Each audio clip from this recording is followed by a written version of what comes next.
قال یعقوب علیہ السلام نے کہا انی بے شک مجھے لا یحزننی البتہ غمگین کرتی ہے مجھ کو، یعنی یہ بات، ان یہ کہ تذہبو تم لے جاؤ بھی اس کو، مجھے یہ بات بہت پریشان کر دیتی ہے کہ تم یوسف کو لے جاؤ۔ یہاں پر لا یحزننی کا جو لفظ ہے اس کا روٹ ورڈ ہے حزن۔ حزن ایسے درد کو کہتے ہیں جو کسی عزیز چیز کے کھو جانے پر ہو یا تکلیف دہ چیز کے پیش آنے پر ہو، یعنی کوئی چیز کھو گئی ہے اور اس کا غم، اور اس کا تعلق ماضی سے ہے۔ اب یہ کہتے ہیں کہ مجھے یہ چیز بہت پریشان کرتی ہے، غمگین کرتی ہے کہ تم اس کو میری نظروں سے دور لے جاؤ، اس کی جدائی مجھے تکلیف دیتی ہے، پریشان کرتی ہے۔ وَأَخَافُ اور میں ڈرتا ہوں، أَن يَأْكُلَهُ الذِّئْبُ یہ کہ کھا جائے گا اس کو بھیڑیا۔ یہاں اخافو یعنی خوف، آنے والی چیز کا اندیشہ، اور یہ مستقبل سے ریلیٹڈ ہوتا ہے، یعنی فردر کوئی ایسی چیز ہو جس کے بارے میں انسان خوف زدہ ہو، تو خوف کا تعلق مستقبل سے ہوتا ہے۔ تو انہوں نے کہا کہ مجھے اس بات سے ڈر لگتا ہے کہ کہیں اس کو بھیڑیا نہ کھا جائے، اور جیسا کہ میں نے آپ سے ذکر کیا کہ وہاں کھلے میدانوں اور صحراؤں میں بھیڑیے عام تھے۔ وَأَنْتُمْ اس حال میں کہ تم عنہ اس سے غافلون غافل ہو، تمہارا حال یہ ہو کہ تم اس یوسف سے غافل ہو جاؤ، تم اپنے کھیل میں بزی ہو جاؤ اور یوسف پر دھیان نہ دو۔ اب والد نے جواب دیا کہ بے شک یہ چیز مجھے غم میں مبتلا کر دیتی ہے کہ تم اسے مجھ سے دور لے جاؤ، یعنی جب تک تم واپس نہیں آ جاؤ گے مجھے اس کی فکر لگی رہے گی، اور مجھے یہ بھی خوف ہے کہ تم کھیل میں اس سے غافل ہو جاؤ گے اور اسے بھیڑیا کھا جائے گا، یعنی مجھے ڈر ہے کہ تم اپنی تیر اندازی اور اپنے جانوروں کو چرانے میں مشغول ہو جاؤ گے، کوئی بھیڑیا آئے اور اسے کھا جائے اور تمہیں معلوم ہی نہ ہو۔ بس انہوں نے اپنے باپ کی اس بات کو لے لیا اور اپنے جرم کے بعد انہی الفاظ میں اپنے عذر کو پیش کیا۔ آپ دیکھیں گے آگے وہ یہی عذر پیش کریں گے کہ اس کو بھیڑیا کھا گیا۔ حالانکہ جب باپ نے یہ بات کی تو یہ بھائی آگے کہیں گے کہ ہم اگر اس کی حفاظت نہ کر سکیں تو پھر ہم سے بڑا لوزر کون ہے؟ قالو انہوں نے کہا لئن البتہ اگر اکلہ الذئب کھا گیا اس کو بھیڑیا ونحن عصبۃ حالانکہ ہم ایک گروہ ہیں انا بے شک ہم اذا لخاسرون تب البتہ خسارہ پانے والے ہیں۔ اگر ہم اس کی حفاظت نہیں کر سکتے تو پھر ہم تو بہت بڑے لوزر ہیں۔ تو یہ جواب دیا بھائیوں نے کہ ہم اتنے بھی گئے گزرے نہیں ہیں کہ اپنے بھائی کو بھیڑیے سے محفوظ نہ رکھ سکیں۔ ہم 10 مضبوط بھائی یوسف کو سیف نہ رکھ سکے تو پھر ہم سے زیادہ خسارے میں کون ہے؟ ہم تو پھر بہت بڑے لوزرز ہیں۔ اب دیکھیں کہ یہ بھائی بار بار اپنی بڑائی کا اظہار کر رہے ہیں، وَنَحْنُ عُصْبَةٌ کہ ہم بہت اسٹرانگ ہیں۔ اصل بڑائی کس کی ہے؟ اصل بڑائی اللہ کی ہے۔ اگر اللہ نے کسی کو بڑائی دے رکھی ہے تو وہ فضیلت بھی آزمائش ہے، اللہ سبحانہ تعالیٰ آزماتا ہے۔ تو کسی کو بھی اگر فضیلت دے رکھی اللہ تعالیٰ نے تو یہ بھی بہت بڑا امتحان ہے۔ اللہ تعالیٰ انہی فضیلتوں کے ذریعے امتحان لیتے ہیں کہ کون اب کیا کرتا ہے، لوگوں کے ساتھ کیسا معاملہ کرتا ہے، کہیں وہ تکبر کا شکار تو نہیں ہوتا، کتنی عاجزی اختیار کرتا ہے، اس بات کا کتنا احساس رکھتا ہے کہ جو بھی فضیلتیں، جو بھی بڑائی اللہ تعالیٰ نے مجھے دے رکھی ہے یہ سب اللہ کی طرف سے، میرا اپنا اس میں کوئی کمال نہیں ہے۔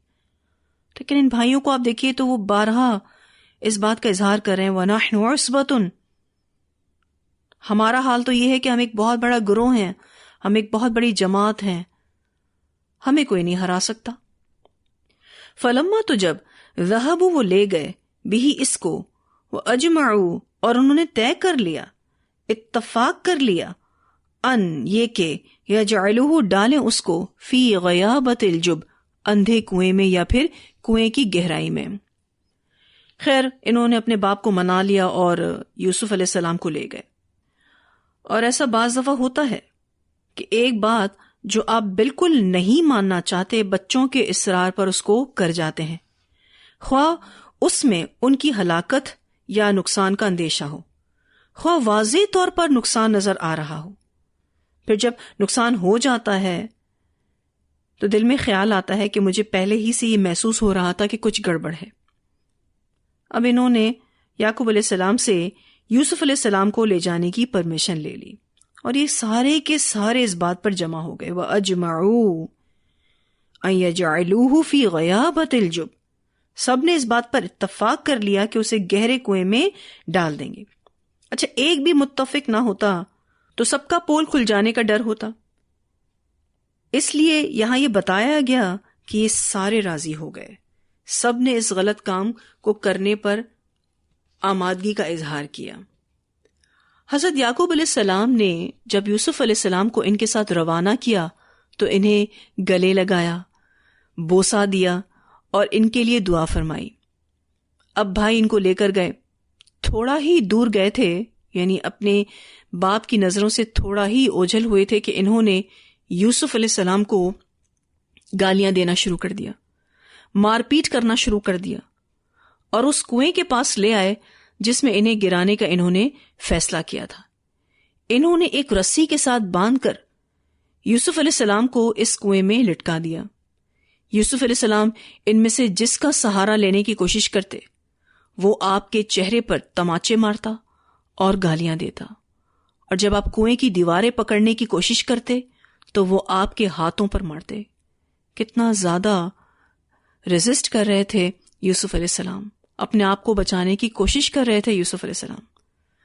جس رسی کے ساتھ انہوں نے آپ علیہ السلام کو باندھا تھا، جب وہ کنویں کے نصف تک پہنچ گئی تو انہوں نے اس کو کاٹ دیا، اور اس طرح آپ علیہ السلام پانی میں گر گئے۔ پانی نے آپ کو ڈھانپ لیا، مگر آپ جلد ہی پتھر کی چٹان پر چڑھ گئے جو کنویں کے درمیان میں تھی۔ اللہ تعالیٰ نے اس وقت یوسف علیہ السلام کو بڑا ہی صبر عطا فرمایا۔ اللہ سبحانہ تعالیٰ فرماتے ہیں وَأَوْحَيْنَا، اور وحی کی ہم نے، الیہ، اس کی طرف یعنی یوسف علیہ السلام کی طرف، لَتُنَبِّئَنَّهُمْ، البتہ تو ضرور آگاہ کرے گا ان کو، بِأَمْرِهِمْ هَذَا، ان کے اس کام کے بارے میں، وَهُمْ، حالانکہ وہ، لا يشعرون، شعور نہ رکھتے ہوں گے۔ اللہ تعالیٰ نے اس وقت یوسف علیہ السلام کو تھام لیا، ان کو صبر عطا فرمایا۔ آپ اس سچویشن پر خود کو رکھ کر تو سوچیں، کس حال سے یوسف علیہ السلام گزرے، خوف کا کیا عالم ہوگا، غم کا کیا عالم ہوگا۔ عمر بھی ان کی چھوٹی تھی، کنویں میں اکیلے تھے، اور پھینکنے والے کوئی غیر نہیں تھے، ان کے بھائی تھے۔ یہ تو بہت ہی بڑا غم تھا، اپنوں نے دھوکہ دیا، اپنوں نے تکلیف دی۔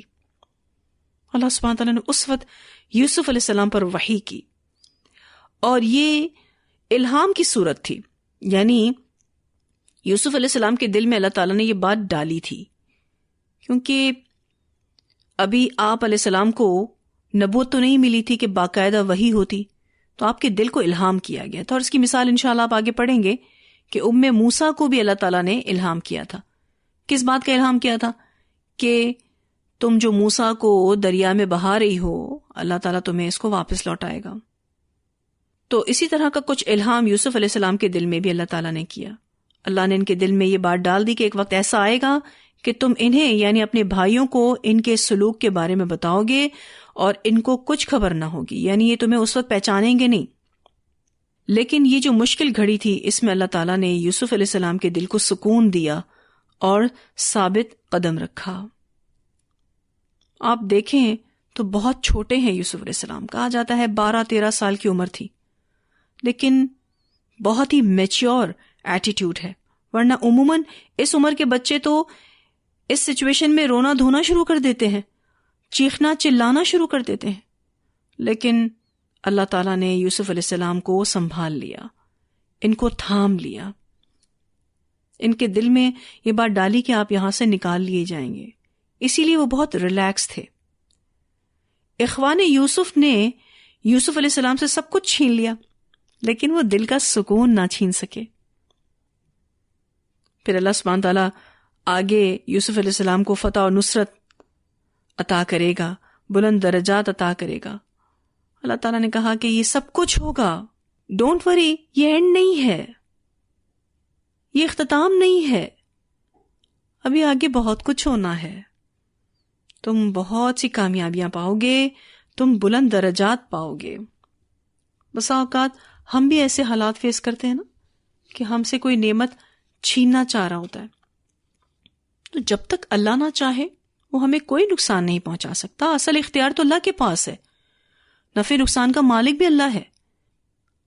اور پھر کوئی کسی کے ساتھ کتنا بھی برا کرے، اللہ اگر اس کے ساتھ ہے تو وہ دلی طور پر سکون میں ہوتا ہے، جیسا کہ یوسف علیہ السلام نظر آ رہے ہیں. اب اللہ تعالیٰ ان کو کہتے ہیں کہ تم ان کو ان کے اس کام کے بارے میں بتاؤ گے، اور وہ شعور نہیں رکھتے ہوں گے، یعنی وہ پہچانتے نہیں ہوں گے. پہلی وجہ یہ ہے کہ یوسف علیہ السلام اتنے بلند مرتبے پر ہوں گے کہ ان کے بھائیوں کے وہم و گمان میں بھی یہ بات نہیں آ سکے گی. یعنی ان بھائیوں کی ملاقات یوسف علیہ السلام سے ہوگی فیوچر میں، تو اس وقت وہ فائنانس منسٹر ہوں گے مصر کے. تو یہ بھائی سوچ بھی نہیں سکتے ہوں گے کہ جس بھائی کو ہم نے کنویں میں پھینک دیا وہ مصر کا حاکم بنے گا. ان کے وہم و گمان میں بھی یہ بات نہ آ سکے گی. ایک اور وجہ بھی ہے کہ اتنا طویل عرصہ گزر چکا ہوگا کہ شکل میں تبدیلی کی وجہ سے یہ بھائی یوسف علیہ السلام کو پہچان نہ سکیں گے. اب آپ دیکھیں، یعقوب علیہ السلام بہت اچھے سے جانتے تھے اپنے بیٹوں کو، ان کی حرکتوں کو. ان کو سمجھ آ رہا تھا کہ بیٹے کیوں یوسف علیہ السلام کو لے جانا چاہ رہے ہیں، لیکن یہ نقصان یوسف علیہ السلام کی تقدیر میں لکھا تھا. اور یعقوب علیہ السلام جو کہ پیغمبر تھے، وہ بھی تقدیر کو بدلنے کی طاقت نہیں رکھتے تھے. تو انسان تقدیر کو نافذ ہونے سے روک نہیں سکتا.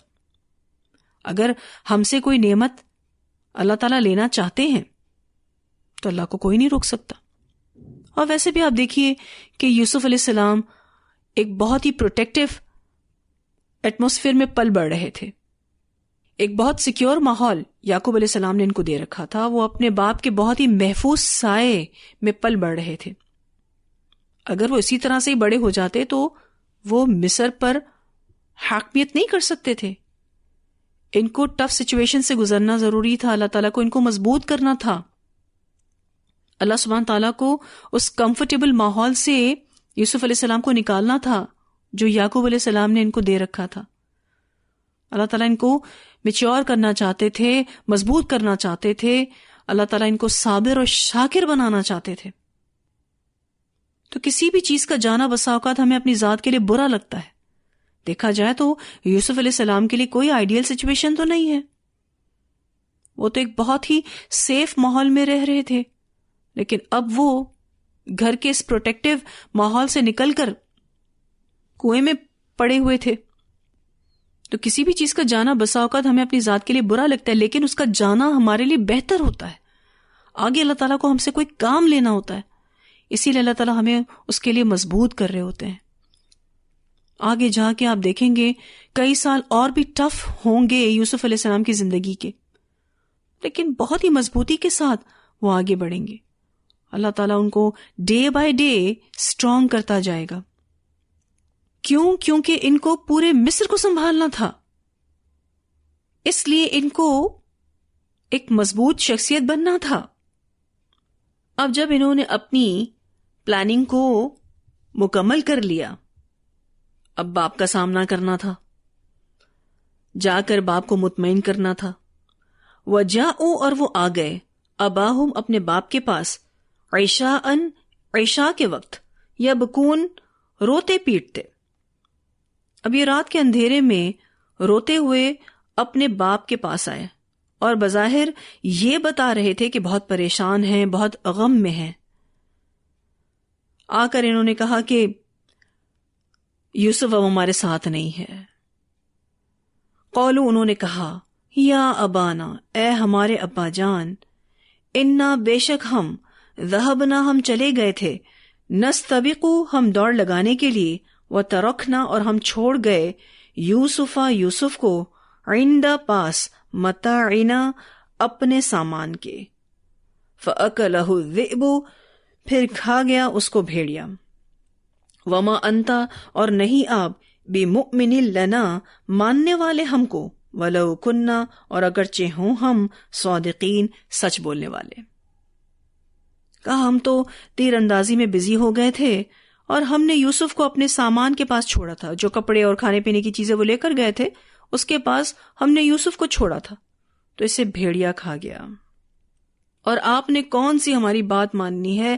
آپ نے کون سا ہم پر یقین کرنا ہے، چاہے ہم جتنا بھی سچ بول لیں؟ تو آپ ہماری بات کا یقین کرنے والے نہیں اگرچہ ہم سچے ہی ہوں. اب آپ دیکھیے کہ بھائیوں نے کیا عذر پیش کیا کہ ہم تو آپس میں تیر اندازی کر رہے تھے، دوڑ کا مقابلہ کر رہے تھے، تھوڑا ہم دور نکلے، یوسف کو تو ہم نے اپنے سامان کے پاس چھوڑا تھا، واقعی بھیڑیا آ گیا اور اسے کھا گیا. لیکن اب ہم کیا کہیں؟ ہماری بات کو تو آپ نہیں مانیں گے کیونکہ ہم آپ کی نظروں میں ویسے ہی مشکوک تھے. آپ نے تو پہلے ہی کہہ دیا تھا کہ تم اپنے کھیل میں بزی ہو جاؤ گے، کہیں اسے بھیڑیا نہ کھا جائے. اس وجہ سے اب کیسے آپ ہماری بات کی تصدیق کریں گے؟ وَجَاءُوا اور لائے تھے عَلَىٰ قَمِيصِهِ اس کی قمیص پر، یعنی یوسف علیہ السلام کی قمیص پر، بِدَمٍ خون، کذب جھوٹا. اب یہ یوسف علیہ السلام کی قمیص پر جھوٹ موٹ کا خون لگا کر آئے. ایکچولی انہوں نے یوسف علیہ السلام کو پھینکنے سے پہلے، کہاں پھینکنے سے پہلے؟ کنویں میں پھینکنے سے پہلے ان کی قمیص اتار لی کہ ہم اپنے باپ کو اس پر خون لگا کر دکھائیں گے اور یقین دلانے کی کوشش کریں گے کہ یوسف کو واقعی بھیڑیا کھا گیا. وہ چاہتے تھے کہ ان کا باپ اس بات پر یقین کر لے کہ اب یوسف زندہ نہیں ہے، تاکہ وہ اس کو ڈھونڈنے کی کوشش نہ کرے. تو انہوں نے یوسف علیہ السلام کو کنویں میں پھینکنے سے پہلے ان کی قمیص اتار لی. اچھا، آپ دیکھیں گے کہ یوسف علیہ السلام کی قمیص کا ذکر آگے بھی واقعی میں آئے گا. ایک تو یہاں آ رہا ہے، ٹھیک ہے، کہ یہ بھائی قمیص لائیں گے اس پر جھوٹ موٹ کر خون لگا کر، اور یعقوب علیہ السلام اس قمیص کو دیکھ کر ہی بھائیوں کا جھوٹ پکڑ لیں گے. پھر آگے بھی آپ دیکھیں گے کہ عزیز مصر کی بیوی یوسف علیہ السلام پر زنا کا الزام لگائے گی اور یوسف علیہ السلام کی قمیض ہی ان کو سچا ثابت کرے گی، کیونکہ عزیز مصر کی بیوی نے جیسے ہی یوسف علیہ السلام کو پکڑنا چاہا تو پیچھے سے ان کی قمیض پھٹ گئی. تو اس وقت بھی ہم انشاءاللہ واقعے کی تفصیلات میں دیکھیں گے کہ یہ قمیض حضرت یوسف علیہ السلام کو سچا ثابت کرے گی. اور پھر آخر میں بھی، یعنی اس قصے کے آخر میں بھی یوسف علیہ السلام کی قمیض کا ذکر آئے گا کہ وہ اپنی قمیض بطور نشانی اپنے باپ یعقوب علیہ السلام کی طرف اپنے بھائیوں کے ساتھ روانہ کریں گے. خیر، یوسف علیہ السلام کی قمیص ان کی زندگی میں بہت اہم کردار ادا کرتی ہے، اور اس سے جڑے 3 واقعات ہیں، جو ایک آپ ابھی پڑھ رہے ہیں اور آگے بھی 2 اور آئیں گے. اب یہ بھائی بکری کے بچے کو یا پھر ہرن کو ذبح کر کے اس کا خون یوسف علیہ السلام کے کرتے پر لگا کر آئے تھے اور اس کو پھاڑنا بھول گئے. یہ غلطی ہو گئی ان سے. ایکچولی نبی کی اولاد تھے، عادی مجرم تو نہیں تھے، ٹھیک ہے جی، پروفیشنل کرمنلز نہیں تھے، اس لیے قمیص پر خون لگا دیا لیکن اس کو نوچنا یا بے ترتیبی سے پھاڑنا بھول گئے. اور یہی چیز حضرت یعقوب علیہ السلام کو واضح کر گئی کہ یہ یوسف کے ساتھ کچھ گڑبڑ کر آئے ہیں. قال کہا، بلکہ سولت آسان کر دیا، لکم تمہارے لیے، انفسکم تمہارے نفسوں نے، امرن ایک کام کو.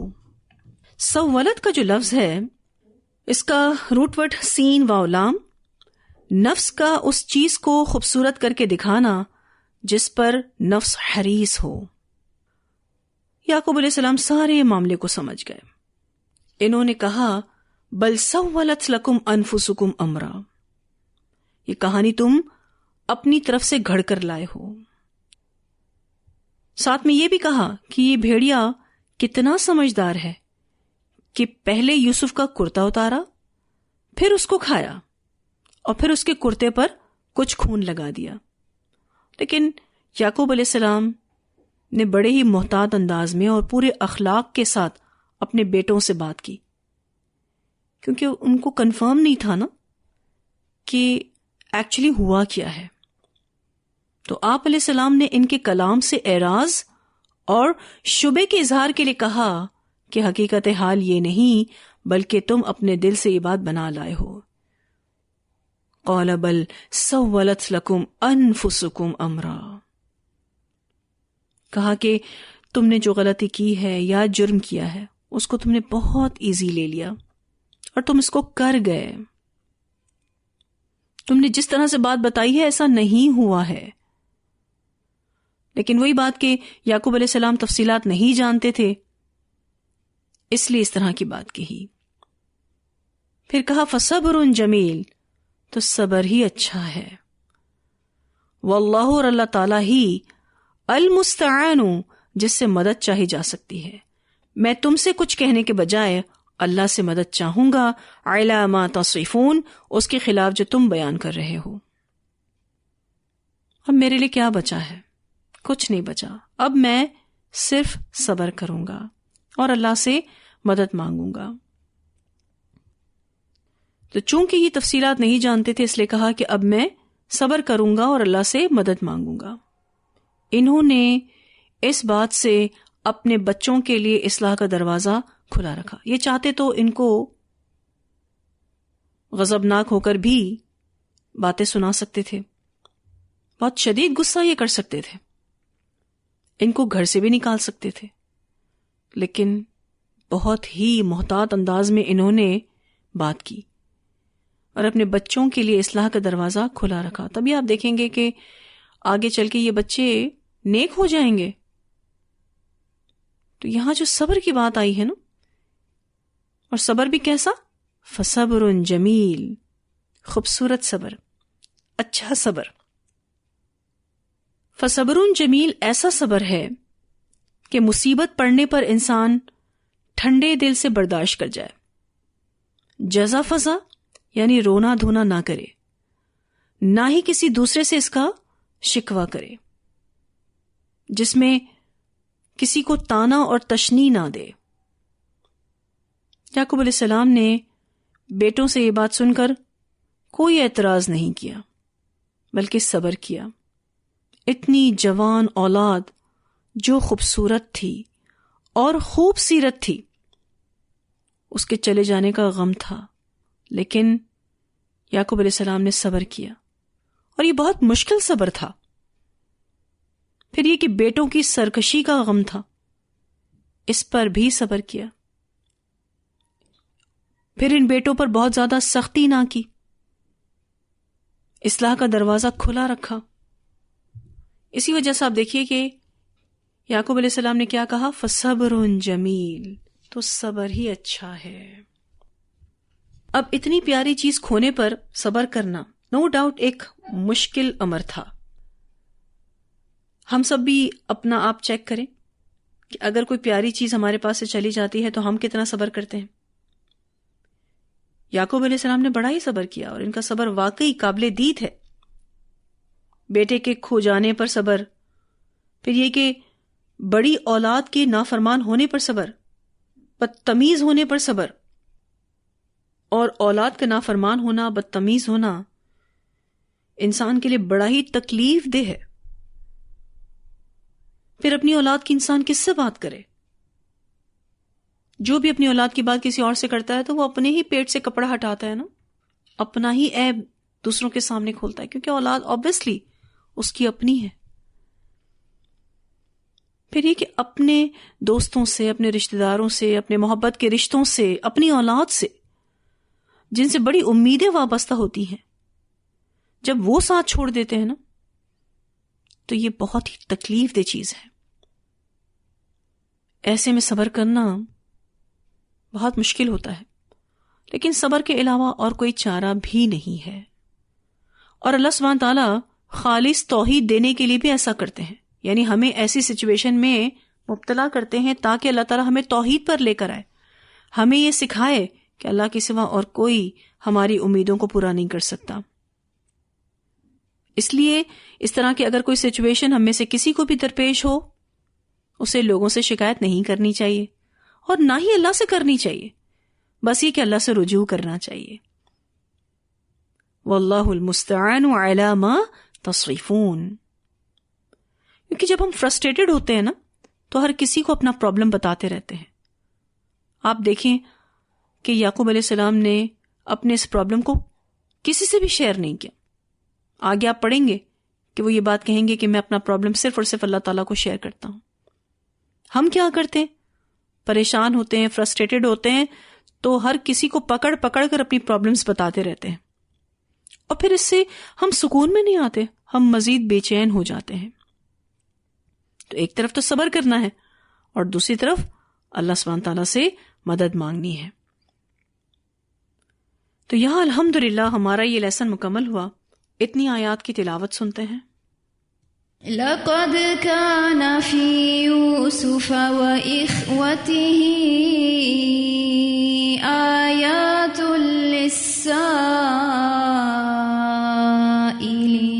للسائلين إذ قالوا ليوسف وأخوه أحب إلى أبينا منا ونحن عصبة إن أبانا لفي ضلال مبين اقتلوا يوسف أو اطرحوه أرضا يخل لكم وجه أبيكم وتكونوا من بعده قوما صالحين. قال قائل منهم لا تقتلوا يوسف وألقوه في غيابة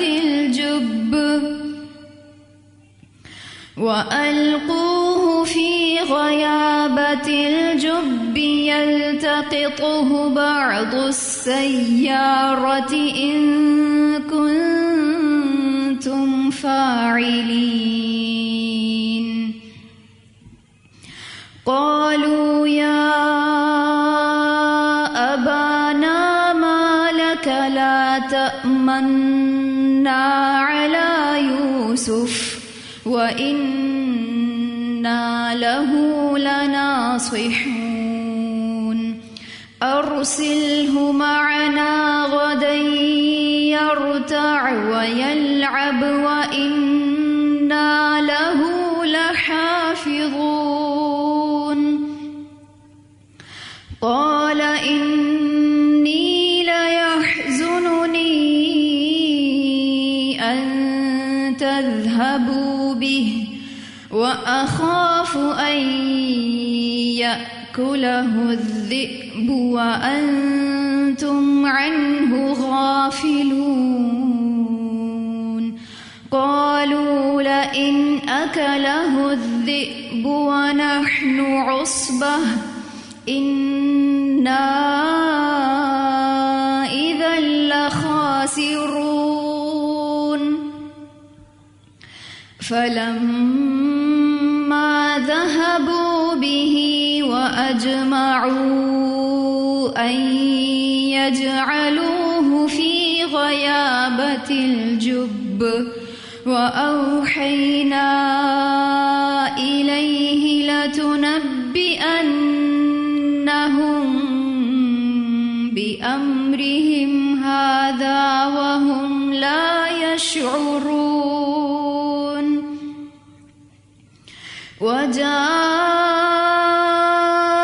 وجاءوا أباهم عشاء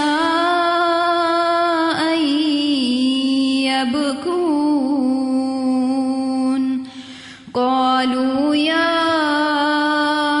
أبانا إنا ذهبنا نستبق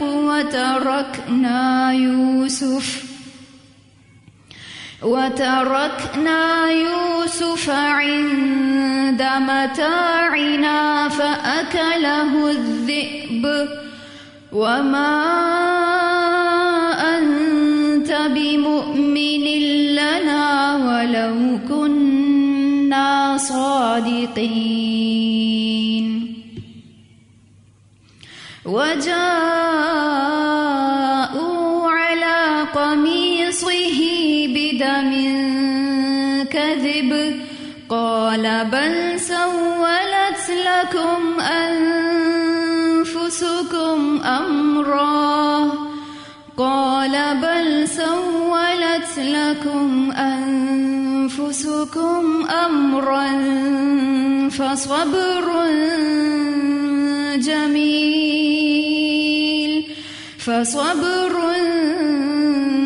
جميل والله المستعان على ما تصفون.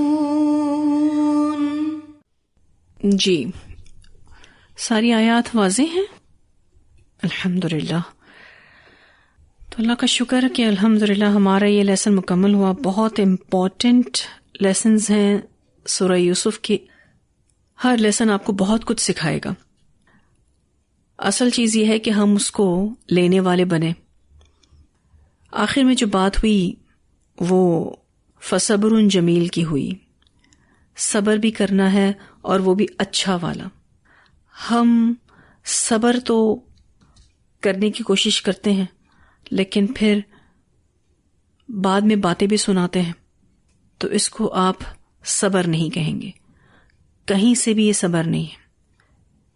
صبر کا معنی ہوتا ہے کہ خود کو نیگیٹو ری ایکشن سے بچا لینا, اور فصبر جمیل تو پھر بہت ہی اعلیٰ صبر ہے کہ کوئی بھی پرابلم آئی ہے آپ اس کو ٹھنڈے دل سے برداشت کر جائیں. کوئی نیگیٹیوٹی اپنے اندر نہ لائیں. کسی دوسرے سے شکوہ شکایت بھی نہ کریں. کوئی تانا نہ دیں, کوئی بری بات نہ کہیں. ہے نا مشکل صبر, اسی لیے اس کو کیا کہا گیا ہے؟ فصبر جمیل. تو صبر ہی اچھا ہے, یا پھر یہی خوبصورت صبر ہے. تو اللہ تعالی ہم سب کو بہترین صبر کرنے والا اور بہترین شکر کرنے والا اور بہترین ذکر کرنے والا بنائے. بہت اہم آیات ہیں اور آگے بھی انشاءاللہ آپ دیکھیں گے کہ اس واقعے میں ایک ایک آیت بہت امپورٹنٹ ہے. اللہ سبحانہ تعالی ہم سب کو بہترین عمل کرنے کی توفیق عطا فرمائے. وآخر دعوانا الحمد للہ رب العالمین. سبحانک اللہم وبحمدک نشہد ان لا الہ الا انت نستغفرک ونتوب الیک.